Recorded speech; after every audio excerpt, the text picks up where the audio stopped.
The 12 disciples of Jesus were his closest followers and the leaders of the early church. They were chosen by Jesus from among his many followers and were given special authority and commission to preach the gospel and perform miracles. But the part of the story you aren't very aware of because of how it's often been left out is that these men died very horrible deaths. In today's video, you'll get to see the terrible ways the disciples of Christ were killed. Keep watching.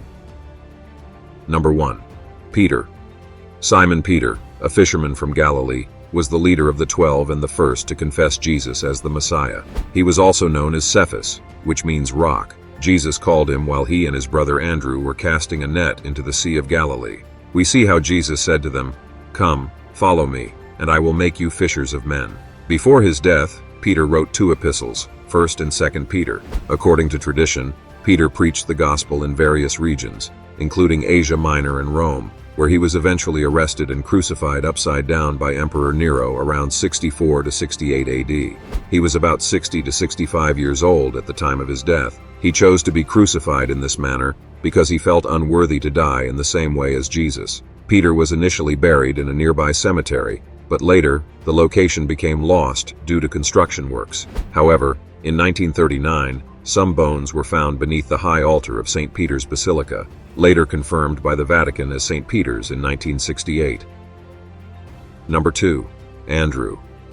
Andrew was Peter's brother, also a fisherman from Galilee. He was a former disciple of John the Baptist and the first to follow Jesus. He brought his brother Peter to Jesus and was instrumental in introducing others to him, such as the boy with the 5 loaves and 2 fish, and the Greeks who wanted to see Jesus. Jesus called him along with Peter as they were casting a net into the Sea of Galilee. Andrew preached the gospel in regions such as Scythia, Greece, and Asia Minor. He was eventually crucified on an X-shaped cross in Patras, Greece, between 60 and 70 AD. He requested to be crucified in this way because he felt unworthy to die on the same type of cross as Jesus. After being martyred in Patras, Greece, the remains of Andrew was initially buried in Patras, but was later moved to Constantinople, and in 1204, some relics were taken to Amalfi. Then, in 1964, Pope Paul VI returned some relics to the Greek Orthodox Church, now enshrined in the Basilica over Andrew's believed original tomb. Number 3.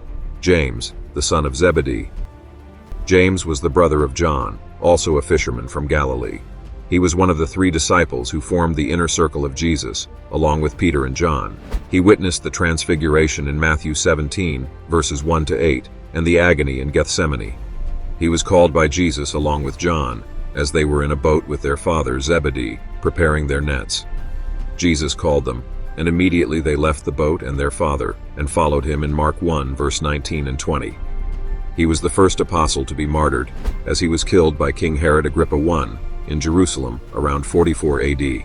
James was probably also the youngest of the apostles to die, at about 44 to 46 years. The Bible does not specify the method of his execution, but some traditions say he was beheaded. Traditionally, his remains were transported to northern Spain, and his relics have been enshrined in the Cathedral of St. James in Santiago de Compostela. Number 4. John the Beloved. John was the son of Zebedee, the brother of James, and a fisherman from Galilee.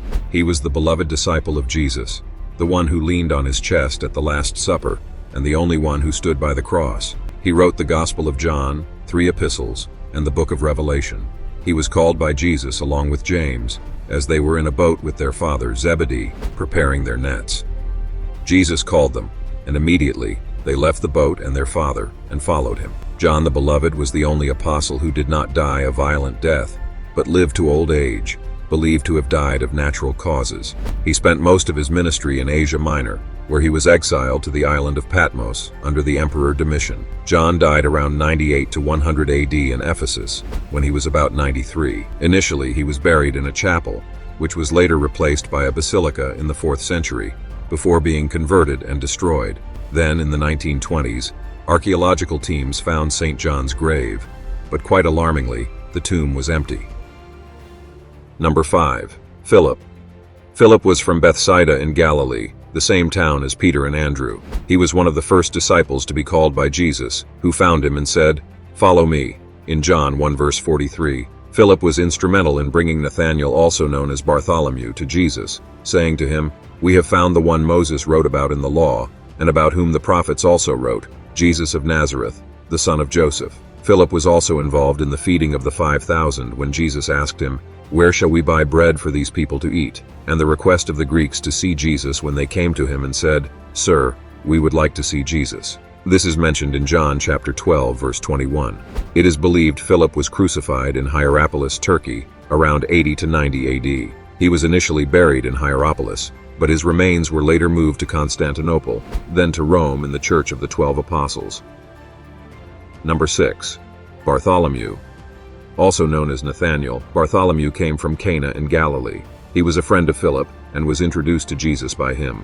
He was initially skeptical about Jesus, saying, "Nazareth, can anything good come from there?" But was convinced by his omniscience when Jesus said to him, "I saw you while you were still under the fig tree before Philip called you." We see in verse 47 where Jesus praised Bartholomew as an Israelite without guile, saying, "Here truly is an Israelite in whom there is no deceit." Bartholomew preached the gospel in India, Armenia, Ethiopia, and other regions.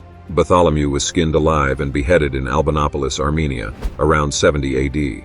After being flayed alive, Bartholomew's remains were moved to Lipari, then to Benevento in southern Italy, and a church was dedicated to him in Rome on Tiberina Island. Number 7. Thomas. Also known as Didymus, which means twin, Thomas was a loyal but pessimistic disciple. He was willing to die with Jesus in Bethany, saying, "Let us also go, that we may die with him." He also doubted his resurrection until he saw him, saying, "Unless I see the nail marks in his hands and put my finger where the nails were, and put my hand into his side, I will not believe." Thomas was also the one who asked Jesus about the way to the Father, saying, "Lord, we don't know where you are going, so how can we know the way?" After Christ's ascension, it is recorded that Thomas traveled to India, where he preached the gospel and established churches. Thomas was killed with a spear during prayer on the Big Hill near Madras, India.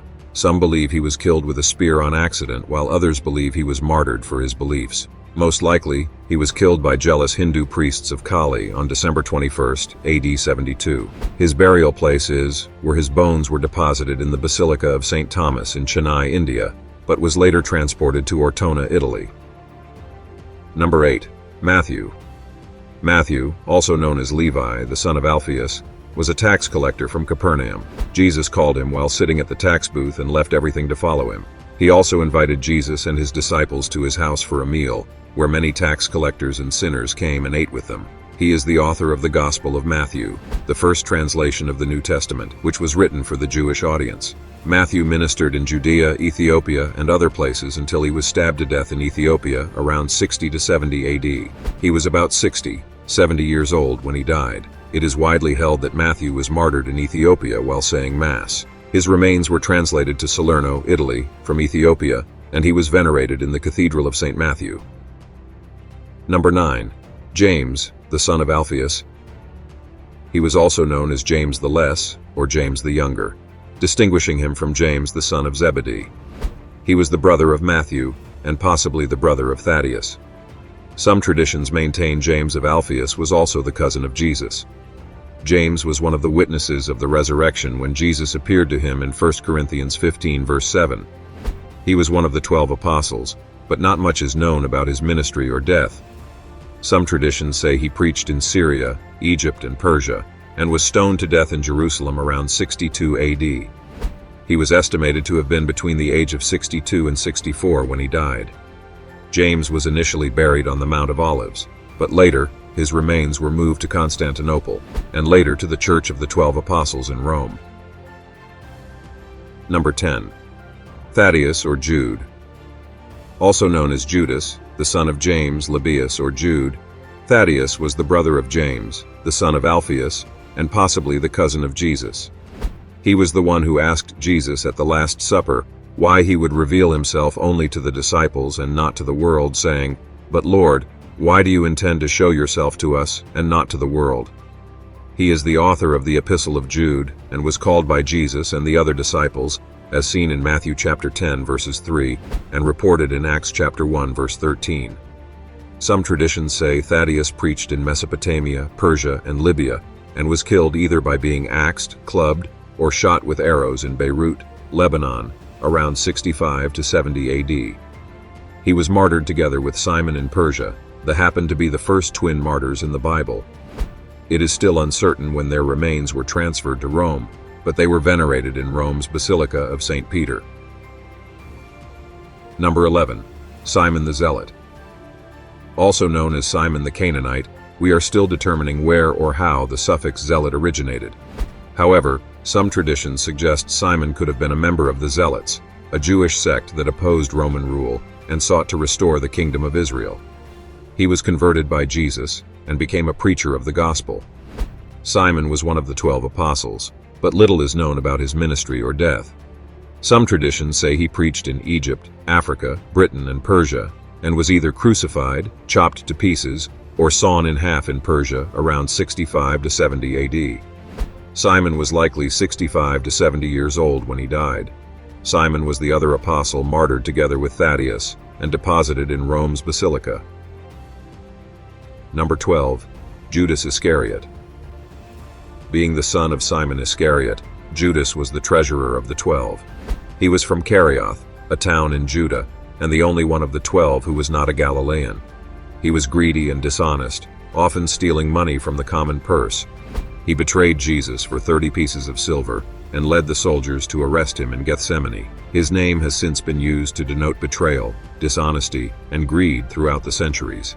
Judas regretted his action and tried to return the money, but the priests refused to take it. He eventually hanged himself in a field, which was called the Field of Blood. Judas was replaced by Matthias, who was chosen by lot from among the 120 disciples. Number 13. Matthias. Matthias was chosen to replace Judas Iscariot, who betrayed Jesus and committed suicide. He was one of the witnesses of the resurrection of Jesus.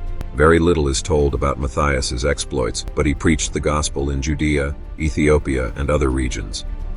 There is no specific information on the death of Matthias, although some traditions suggest Matthias was stoned and beheaded in Jerusalem around 70 AD, when he was about 70 to 72 years old. His grave was later discovered by St. Helena in Jerusalem around the year 326. The remains were sent to Trier, Germany, and venerated in the Basilica of St. Matthias.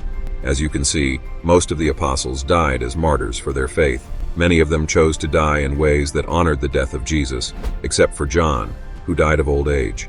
They were willing to suffer and die for what they believed to be true, which is a powerful testimony to the reality of the resurrection of Jesus. They all received the crown of life and are now with the Lord in glory. The question now is, can you do the same? Thank you for staying till the end of the video.